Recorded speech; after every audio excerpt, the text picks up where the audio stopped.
Bom, hoje nós vamos falar sobre projetos culturais. Como elaborar projetos culturais. Nós sabemos que a cultura faz parte da economia criativa do terceiro setor. A minha fala está baseada na publicação da cartilha produzido pelo Serviço de Apoio de Microempresas, o SEBRAE, e pelo Instituto Alvorada Brasil de Arte e Cultura e Comunicação da Cidadania, o Instituto Alvorada Brasil.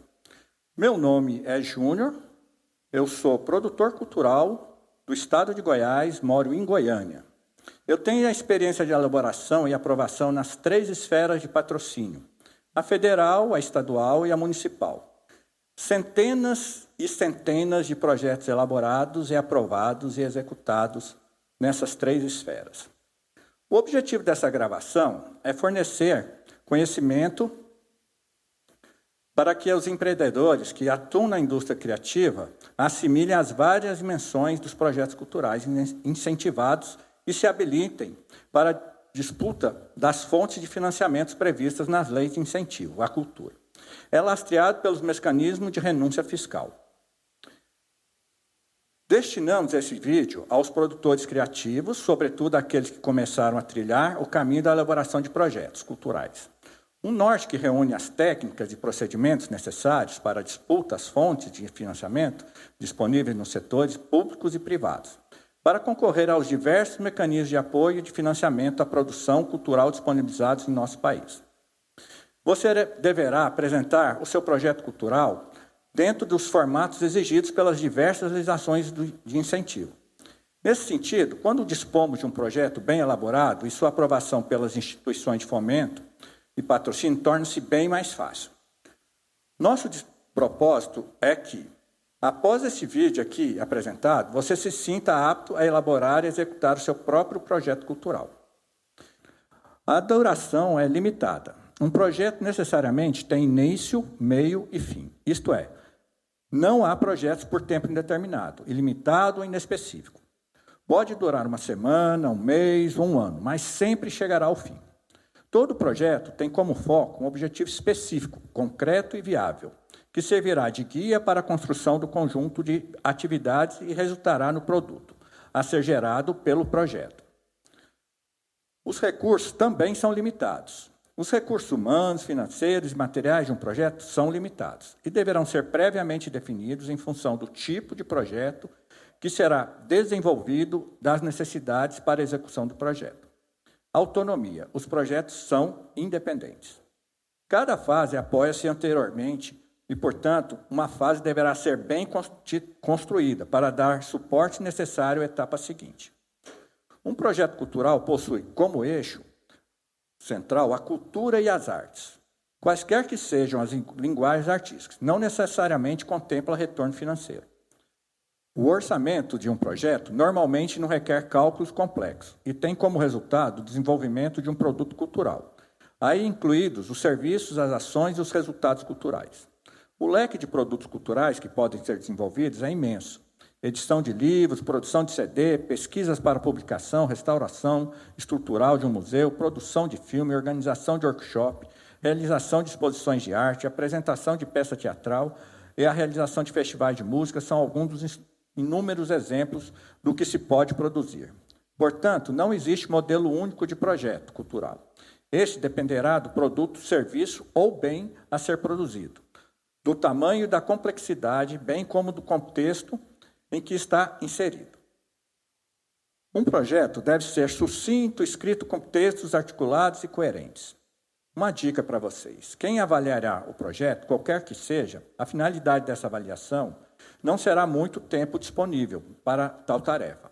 Então, o que se pretende é que o projeto cultural seja capaz de, por si só, comunicar de forma objetiva, inequívoca e interessante o que se pretende fazer. E se isso acontecer, vencemos a primeira etapa. Como começar a esboçar um projeto cultural? Construir um projeto é um interessante trabalho que envolve algumas aptidões pessoais que todos temos, em maior ou menor grau, o que podemos aprimorar com prática e com experiência. Capacidade de planejar e organizar são competências essenciais nessa fase de construção. Bom, desenhamos um projeto com as perguntas: o que? Refere-se ao que se pretende desenvolver, o porquê, por que se pretende realizar o projeto, um problema a ser solucionado durante demanda cultural não atendida. A quem destinará o produto gerado pelo projeto e com quem trabalharemos, né, para a sua realização. Como? De que forma será realizado o projeto? Quanto? Qual o valor do projeto e de onde virão os recursos para a sua realização? Poderemos contar com recursos próprios, financiamento privado, público, apoio em forma de serviço ou de bens, e etc. Quando? Em que período o projeto será realizado e qual será a sua duração prevista? Onde? Refere-se ao local e aos locais onde será apresentado, realizado, consumindo ou distribuído o produto. Os elementos básicos de um projeto cultural são a apresentação, o objetivo, a justificativa, o público-alvo, a equipe, etapas de trabalho, cronograma de atividades, orçamento, plano de divulgação, comercialização, plano de distribuição, plano de contrapartida. Bom, essa apresentação exatamente responde àquelas perguntas que eu estava fazendo anteriormente, certo? Cada pergunta corresponde a uma etapa do projeto. Quais os erros comuns que normalmente acontecem? A apresentação é a porta de entrada para o projeto cultural e deverá conter as informações essenciais que possibilitem ao leitor a compreensão do projeto como um todo. Nela deverá ser descrito claramente o objeto do projeto que pretende desenvolver. O que colocar na apresentação? Começaremos o texto da apresentação com um suave e breve histórico do produto cultural que queremos desenvolver. Escrevemos sucintamente como nasceu a ideia de realizar o projeto, qual é o resultado esperado, inclusive em longo prazo, e seus impactos socioculturais. Apresentaremos também quem serão os profissionais envolvidos, o público beneficiado pelo projeto, quanto e onde acontecerá. Então, essa é o que você tem que colocar na apresentação, certo? Exemplo. A pergunta, o que é o seu projeto? Essa seria a resposta para o objetivo. Divide-se o objetivo geralmente em duas etapas, tá? O geral e o específico. O objetivo geral é o objetivo mais amplo que nele descrevemos de forma sucinta o que se pretende realizar. O produto cultural que será desenvolvido e o resultado esperado com a conclusão do projeto. No objetivo geral, informaremos também o público beneficiado, o local onde o projeto será realizado, o impacto sociocultural do projeto e em longo prazo.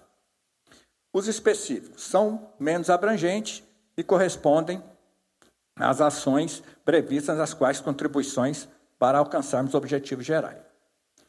Metas servem para medir as ações originadas dos objetivos específicos. As metas podem indicar, por exemplo, a quantidade de pessoal beneficiado pelo projeto, o número de cidades envolvidas, o número de sessões ou apresentações realizadas, exemplo, a quantidade de filmes exibidos, o número de cursos ministrados, etc. Ou seja, as metas são ações concretas, quantificáveis, ou por meio delas podemos avaliar o desenvolvimento do projeto e a sua efetividade.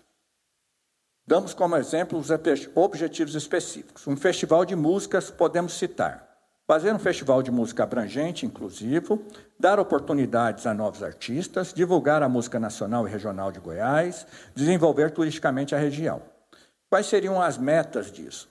Divulgar para todo o Brasil, incentivando a participação, incentivar artistas locais a participar. A produção é a etapa da operacionalização do projeto. Acontecem as atividades associadas à sua execução. E a etapa de pós-produção serão realizadas todas as atividades necessárias para a avaliação, consolidação dos resultados alcançados. Bom, a pré-produção ou preparação são atividades preliminares.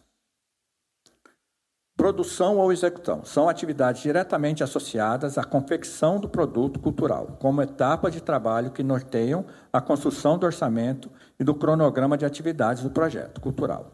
É que melhor nos auxilia na construção do orçamento. Descrição das atividades ou metas. Bom, as atividades, como eu disse antes, né, você determina o que coloca isso em tabela, certo?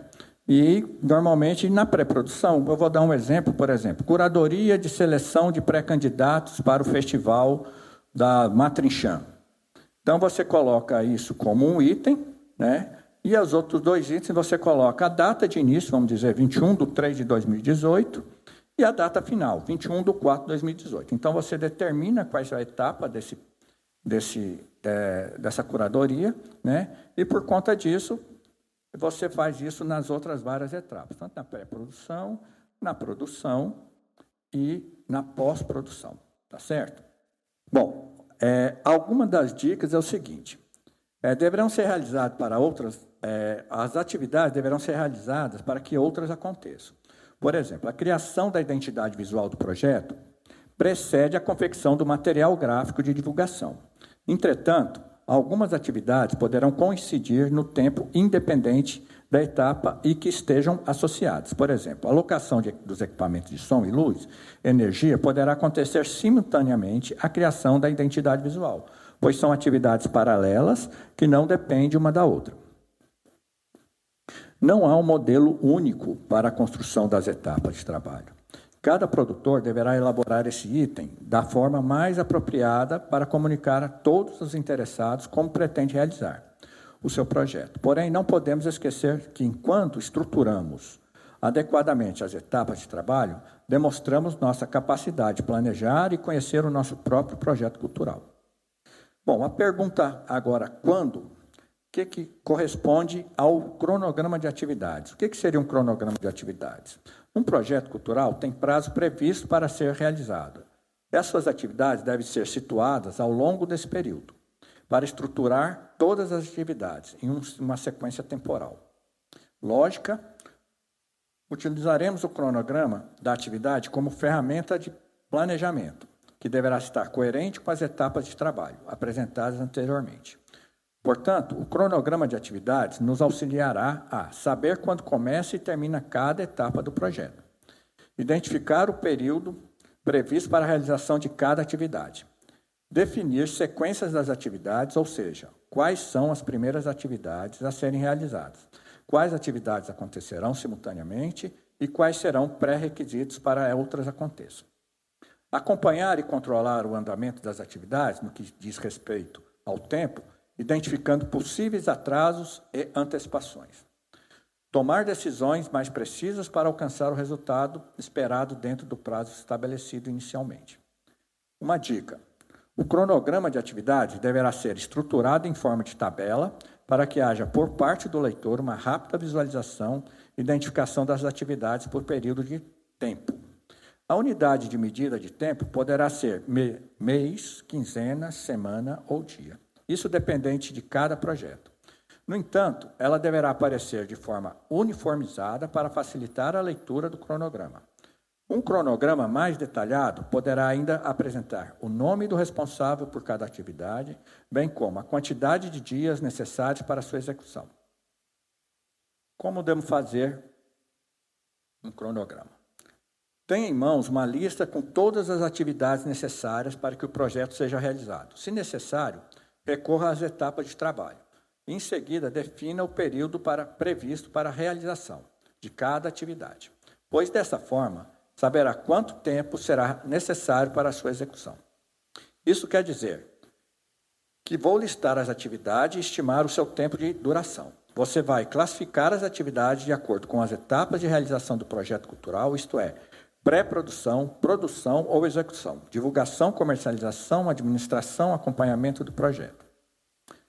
Bom, agora nós vamos responder a pergunta quanto. Isso corresponde ao orçamento do projeto. O orçamento trata-se do plano financeiro de qual serão apresentadas todas as despesas necessárias para que o nosso projeto seja realizado.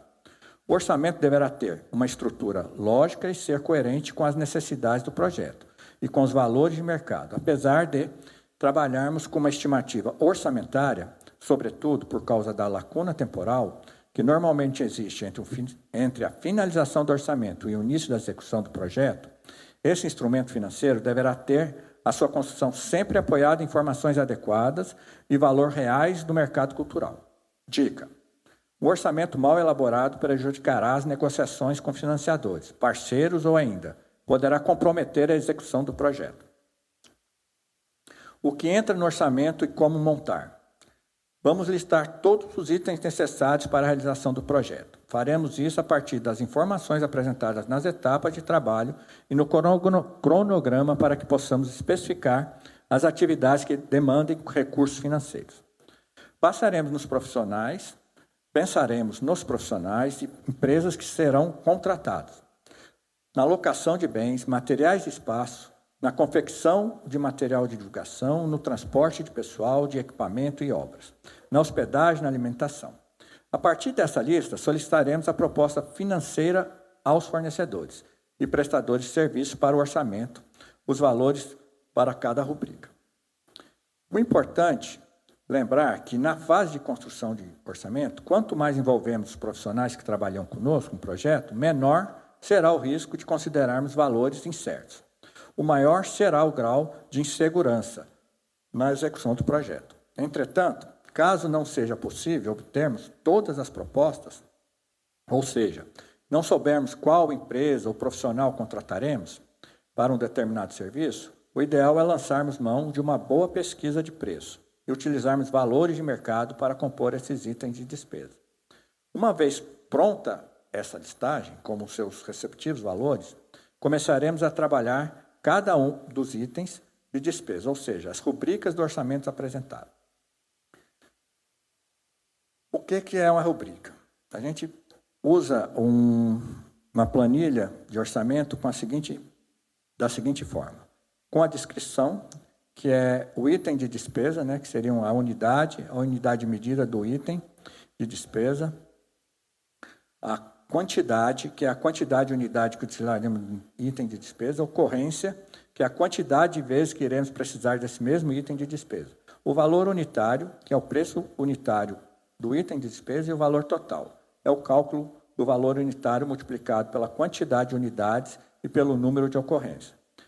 Vamos voltar ao exemplo. Contrataremos 5 educadores para que trabalhem no projeto durante 4 meses, recebendo cada um R$500 por mês. Assim teremos, após os detalhamentos das rubricas do orçamento, distribuiremos os itens de despesa de acordo com as etapas correspondentes, como vimos em etapas de trabalho. Pré-produção, produção, divulgação, comercialização, administração, acompanhamento ou simplesmente o custo administrativo. Então, todas essas partes, vão ser orçadas. O agrupamento dos itens de despesa das respectivas etapas nos dará uma opção mais clara dos custos relativos ao produto cultural. Ou seja, os custos exclusivamente de produção além do mais. Há mecanismo de incentivo à cultura que determina o percentual máximo para algumas etapas do projeto. E essa estrutura orçamentária facilitará o nosso controle. Poderemos ainda destacar no orçamento a etapa relativa às despesas com imposto e seguro. Em alguns mecanismos, essa separação faz-se necessária. É ideal que o orçamento seja construído em planilha eletrônica, como Excel e da Microsoft, ou programa equivalente, pois dessa forma poderemos usar as fórmulas apropriadas para calcular corretamente os valores, evitando possíveis erros de cálculo. A desatualização orçamentária é uma consequência porque normalmente você faz uma proposta orçamentária, esse projeto passa por várias etapas e isso demanda um tempo, certo? Então, o que a gente faz? Mesmo utilizando o preço apresentado em propostas financeiras fornecidas pelos prestadores de serviços e fornecedores, o orçamento sempre será uma estimativa e, portanto, corremos o risco de termos nossos valores defasados, em fase de flutuação de mercado. Para tentar minimizar esses riscos, uma sugestão é solicitar aos profissionais que prestarão serviço um orçamento com valores previstos para a data de realização do projeto. Um erro que normalmente acontece é apresentar rúbricas fechadas. É fundamental apresentarmos rúbricas de forma clara e detalhada. Por exemplo, a gente colocar um CD, vamos confeccionar um CD, 2.000 unidades a R$ 7,35, que daria isso R$ 14.700. Esse anúncio ficou muito vago, porque esse 7.035 dá uma noção errada para você detalhar a gravação de um CD. Por quê? Porque a prensagem de um CD ela custa R$ 1,85. A masterização custaria R$ 3.000, mais ou menos. E uma capa, para se formar um CD, uma faixa de 4.000 a unidade. Então, se você coloca que a confecção do CD fica em 7,35, pode a pessoa que está analisando a ficha técnica não, o cronograma de orçamento, não ter essa noção e recusar o seu projeto. Agora, nós vamos para o plano de divulgação. Plano de divulgação é a peça-chave da construção de qualquer projeto cultural. O plano de divulgação prevê todas as ações e medidas necessárias para a promoção do produto gerado pelo projeto e, portanto, para o alcance do público previsto. Demonstra também a capacidade de comunicação de um projeto cultural, fator significativo na hora em que está avaliado por potenciais patrocinadores. Pois no material de divulgação e promoção do projeto, que suas marcas irão ser vinculadas. Nesse caso, a divulgação é uma forma de contrapartida, que nomeamos contrapartida de imagem. Por onde devo começar um plano de divulgação? Você precisa definir basicamente as peças e os veículos de divulgação. Não só isso, pode ser vários lugares, né? Pode ser um cartaz, um folder, um postal, um banner, uma revista, aí uma TV, passar em um filme promocional, chamada de carro, de som, aí tem várias etapas na área de divulgação. Bom, definir também quais são os veículos de divulgação, né, que seriam por meio de comunicação, que divulgarão o projeto. A emissora de rádio, de canais, jornais de grande circulação, revistas, redes sociais, internet e cinemas. Qual seria uma dica? Aliada à estratégia de mídia espontânea, ainda para reduzir os custos da divulgação, poderemos utilizar das redes sociais. Certo? Facebook, Twitter, YouTube e essas redes, como canal de divulgação das nossas ações e produtos culturais, pois esses possibilitam uma comunicação rápida, interativa com o público e o alvo, geralmente a custo zero. A outra estratégia é estabelecermos parcerias com veículos de comunicação e de promoções de eventos. Essas parcerias podem ter diferentes formatos, um deles é a distribuição de ingressos ou produtos para serem sorteados entre os clientes, ouvintes ou leitores do canal de comunicação, ou de promoção, em troca. O nosso projeto é divulgado sem qualquer custo. Primeiro, definimos as peças e os veículos de comunicação. A seguir, pensaremos nos formatos dessas peças, dimensão, tipo de papel, tipo de suporte, tipo de impressão, duração e etc., bem como a quantidade necessária de cada uma delas. Bom, isso a gente faz também com uma tabelinha, tá certo? Eu vou te dar um exemplo. Um cartaz A3 com 30 por 40, com papel cochê, tá? Pode ser um exemplo.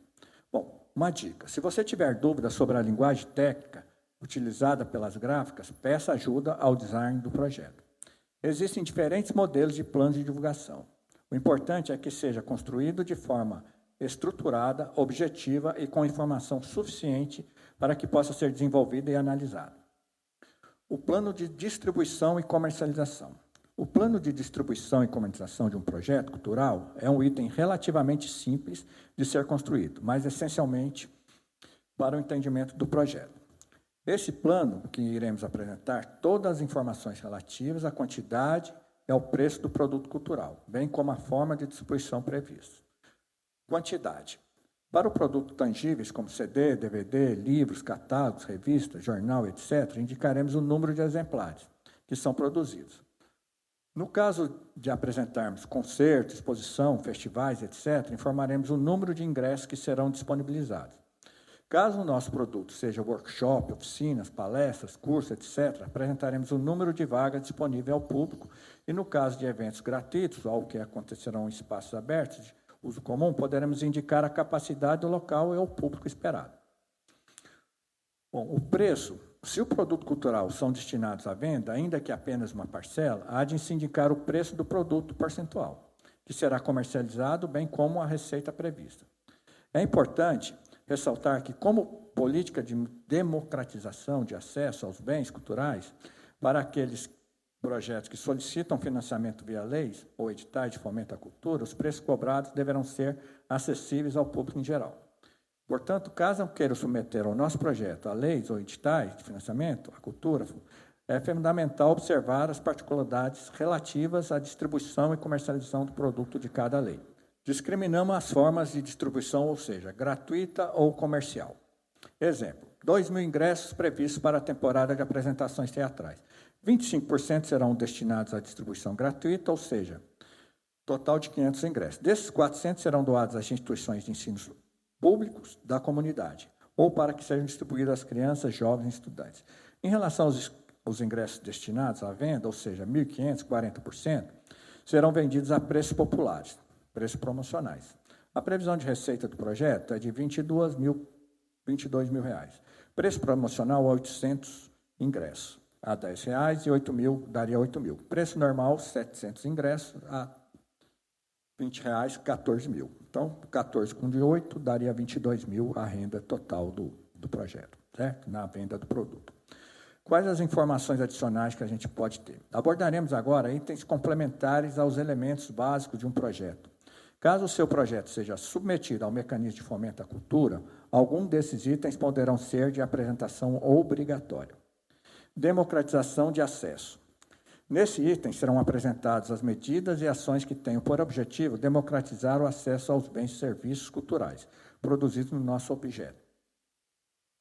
Trata-se das medidas e ações que beneficiam uma parte da população, que por questões sociais, econômicas, logísticas, etc., encontra-se excluída do processo à produção cultural e, portanto, ao exercício de seus direitos culturais. Exemplo, adotar preços populares ou a gratuidade do produto cultural. Promover atividades gratuitas, paralelas, oficinas, workshops, palestras, etc. Realizar ações culturais em locais remotos ou periféricos, ou seja, fora do circuito tradicional.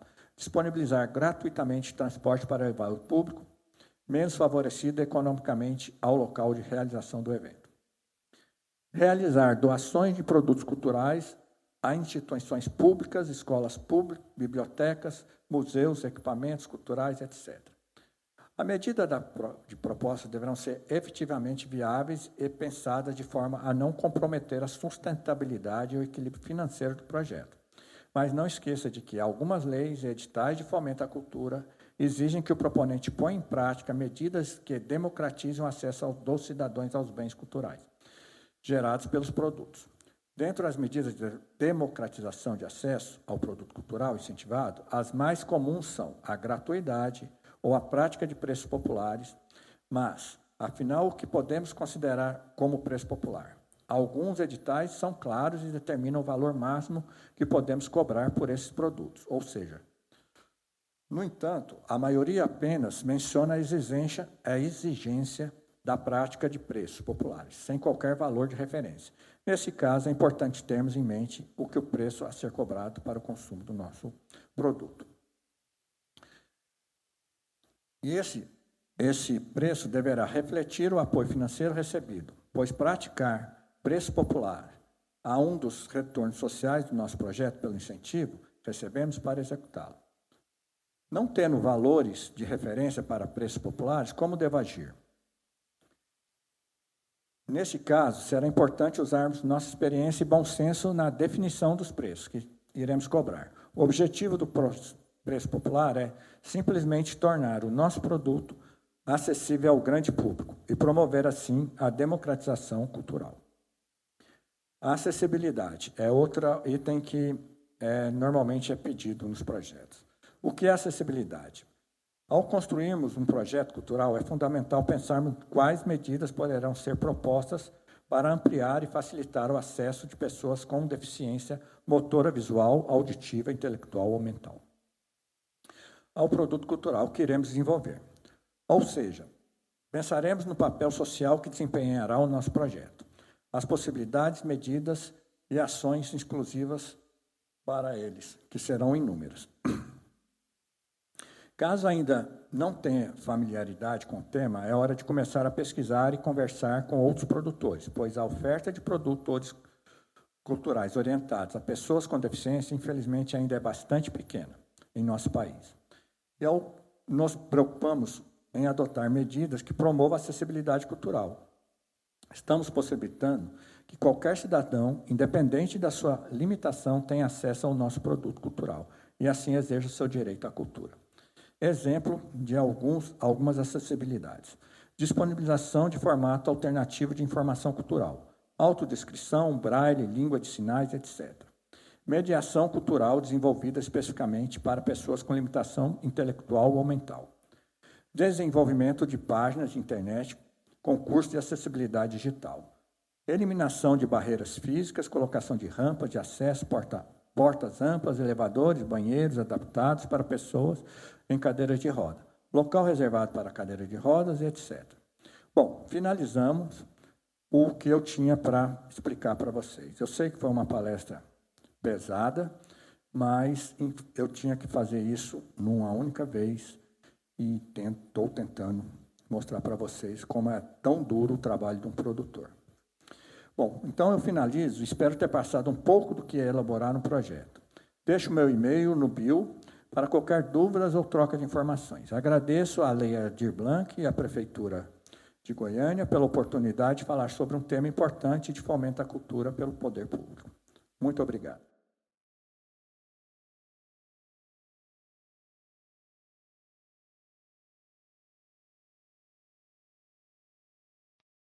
Então, pessoal, é um prazer muito grande, uma alegria grande estar iniciando esta live no dia de hoje. Eu quero iniciar agradecendo à Prefeitura Municipal de Goiânia, agradecer à Secretaria Municipal de Cultura de Goiânia, que através da Lei Aldir Blanc está proporcionando esta oportunidade para a gente de estar aqui mostrando as nossas ideias, as nossas realizações. Quero cumprimentar as pessoas que estão acompanhando tudo que é publicado no meu canal, o canal oficial da banda Show Mix, onde nós vamos estar transmitindo esta live. Eu gostaria de falar, no dia de hoje, da minha experiência com festivais de músicas que realizei e produzi em várias cidades goianas. E aqui gostaria de citar o nome de algumas delas por onde passamos nas últimas décadas, que é a cidade de Matrinchã, onde a gente iniciou todo esse trabalho, a cidade de Jussara, onde nós tivemos algumas realizações de festivais, a cidade de Itapirapuã, Santa Rosa de Goiás e a cidade de Aragarças. Mas no dia de hoje, eu gostaria de trazer a vocês que estão acompanhando esta live, o início de tudo. E aqui eu quero falar sobre o Festival de Músicas de Matrinchã, conhecido como Festichã Interpretações. Esse festival foi iniciado na década de 80 e foi o combustível para tantas outras realizações musicais que aconteceram nas últimas décadas, ou que realizei. O Festival de Música de Matrinchã, conhecido como Festichã, ou Festichã Interpretações, a sua primeira edição aconteceu no dia 27 e 28 de fevereiro de 1988, antes mesmo da emancipação política da cidade de Matrinchã. O festival aconteceu em um ranchão comunitário da cidade, onde, lá nesse local hoje, é localizado o Hospital Municipal de Matrinchã. Então, esse festival acontecia de forma precária, o espaço de realização do festival era pequeno, o local era coberto de palha, de palha de babaçu e cercado de bambu. Assim que a cidade foi crescendo, foi instalado no município de Matrinchã o ginásio de esporte Abelírio Claro Feitosa. E nós passamos a realizar o festival, então, lá no ginásio de esporte. E atualmente esse festival acontece em praça pública, né?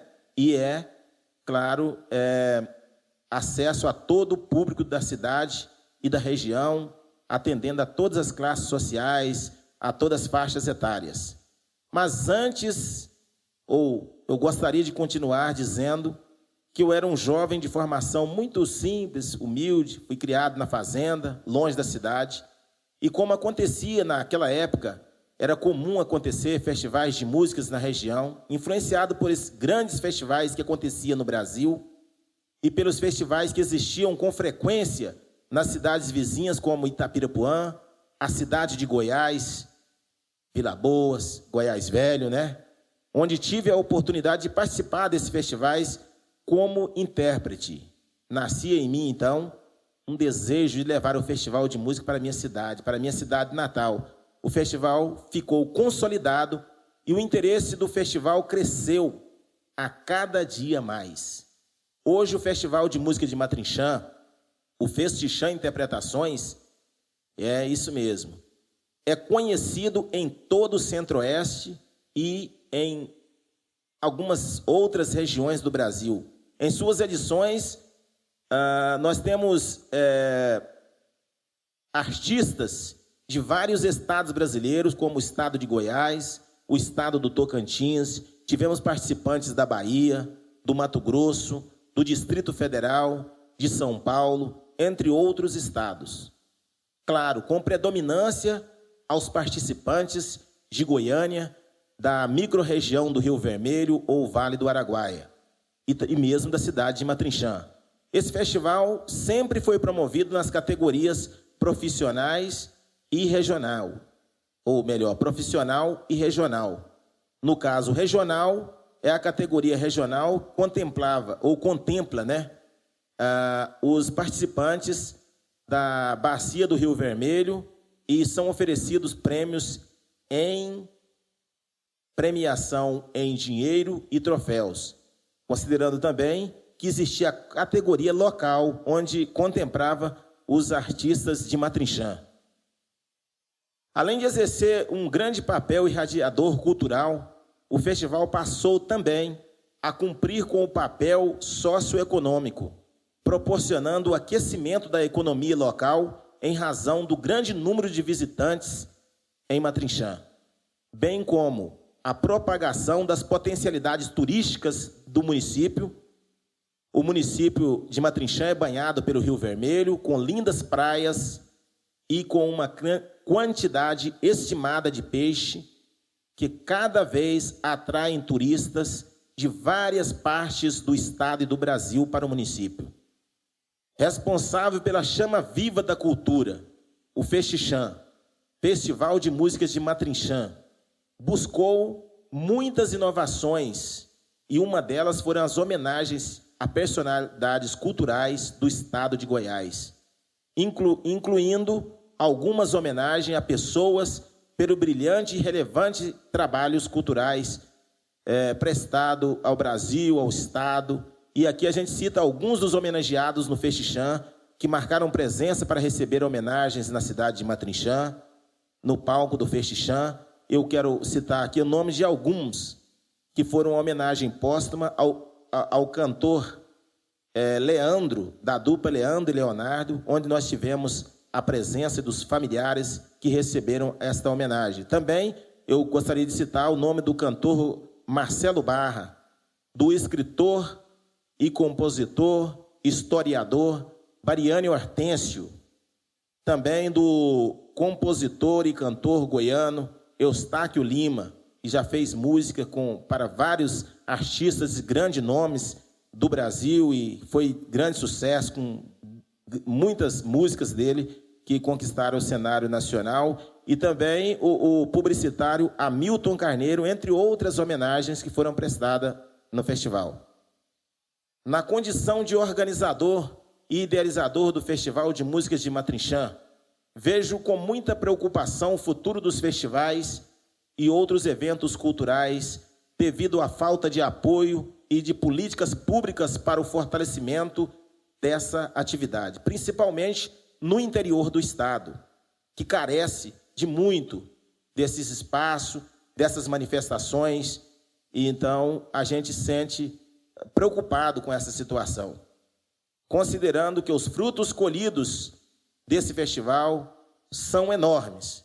Gostaria de finalizar essa live dizendo das conquistas colhidas e cito nomes importantes da música que passaram nos palcos do Festichã e hoje fazem sucesso na mídia nacional, regional, estadual e na nossa localidade, no município de Matrinchã, ou faz sucesso municipal. E aqui eu gostaria de mencionar os nomes do Marcelo, que fez dupla com João Luca e Marcelo, e que fez grandes hits que foram muito importantes, que foram muito tocados no Brasil, né? O Tchá Tchá Tchá e tantas outras músicas bonitas, né? Que foram feitas com João Lucas e Marcelo. E também eu gostaria de citar aqui também a dupla do João Neto e Frederico, também passou no início da carreira em Matrinchã. João Neto e Frederico, na verdade, que foi só o Frederico que esteve lá em Matrinchã alguns anos, no início da carreira, antes de formar a dupla com o João Neto, né? Na verdade, João Neto, e passou aí pela cidade de Matrinchã, nos dando a honra da sua cantoria, né? Foi lá vencedor do festival no 3º lugar, certo? Também a dupla Camila e Tiago. Camila e Tiago, eles foram finalistas do programa Raul Gil, também do Jovens Talentos Raul Gil, que também iniciaram suas carreiras participando aí do Festival de Música de Matrinchã. Também o Tony Francis. Tony Francis é um artista que participou do primeiro reality show da Rede Globo, chamado Fama.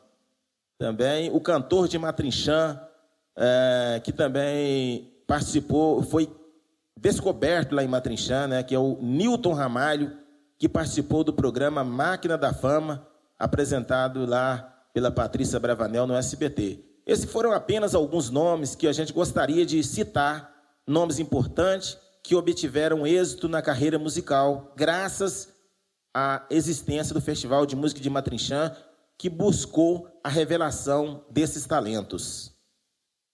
Também tive alguns reconhecimentos importantes por esse trabalho que eu realizei em Matrinchã, que foi reconhecido pela sociedade local e por estudantes que vinham de outras cidades para pesquisar sobre o Festival de Músicas, outras cidades que me procuraram para poder começar a realizar os festivais devido ao know-how que a gente adquiriu ao longo dessa trajetória de realização do Festival de Música de Matrinchã. Festival esse que foi iniciado em 1988, houve uma pequena interrupção, ou melhor, uma grande interrupção de 10 anos, quando eu saí do Brasil e não tive a oportunidade de continuar realizando o festival. E agora a gente retorna e a gente começa de novo a dar continuidade a esse trabalho que é muito bem aceito pela sociedade matrinchaense e também pelo estado de Goiás.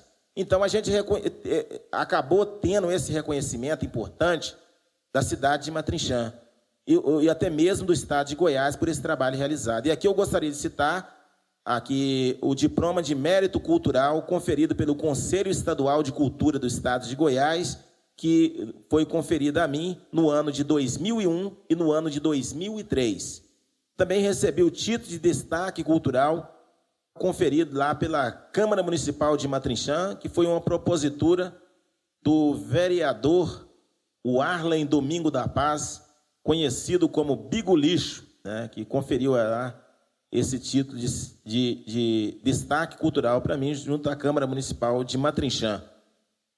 E também gostaria de dizer que o Festival de Música de Matrinchã tem superado todas as nossas expectativas por esses grandes acontecimentos que aconteceram. Agradeço aqui, né, mais uma vez, eu que gostaria de agradecer esse tão importante apoio que nós estamos recebendo da Prefeitura Municipal de Goiânia, através da Secretaria Municipal de Goiânia, da Lei Aldir Blanc e, claro, de todos aqueles que apoiam, que acreditam, que incentivam as manifestações culturais do Estado de Goiás. Quero finalizar deixando o meu abraço a todos e até uma próxima oportunidade. Grande abraço e até breve.